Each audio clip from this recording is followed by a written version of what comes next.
તો સુરતમાં પણ શંકાસ્પદ ચાંદીપુરા કેસમાં વધારો। સુરતમાં વધુ એક ચાંદીપુરાનો કેસ સામે આવ્યો। રાંદેર વિસ્તારની 5 વર્ષની બાળકીને શંકાસ્પદ ચાંદીપુરાના લક્ષણો દેખાયા। બાળકીને સારવાર માટે સુરતની સિવિલ હોસ્પિટલમાં ખસેડવામાં આવી। સચિનની 11 વર્ષની તરુણી બાદ રાંદેરની બાળકીમાં ચાંદીપુરા વાયરસના શંકાસ્પદ લક્ષણો દેખાયા। સિવિલ હોસ્પિટલે બંનેના સેમ્પલ લઈ ગાંધીનગર અને પુણેની લેબમાં મોકલ્યા છે। 2 દિવસમાં રિપોર્ટ આવી જશે। બંને કેસમાં બાળકીઓને ખેંચ આવ્યા બાદ તાવ આવ્યો હતો। બંનેને સિવિલ હોસ્પિટલના બાળકોના આઈસીયુ વોર્ડમાં સારવાર અપાઈ રહી છે। સુરતમાં 2 દિવસમાં 2 શંકાસ્પદ ચાંદીપુરાના કેસ સામે આવતા આરોગ્ય વિભાગ પણ દોડતું થયું છે। ચાંદીપુરા વાયરસને કારણે એક બાદ એક બાળકો તેની ઝપેટમાં આવી રહ્યા છે।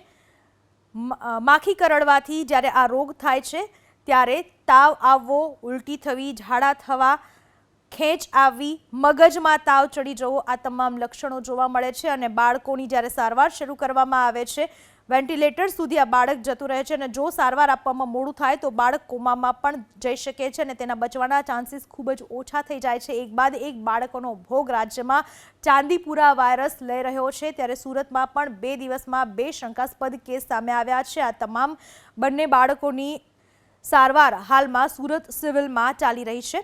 સચિન વિસ્તારની 11 વર્ષની તરુણીમાં પણ ચાંદીપુરા વાયરસના લક્ષણો જોવા મળ્યા હતા અને બાદમાં રાંદેરમાં શંકાસ્પદ ચાંદીપુરાનો કેસ સામે આવ્યો છે।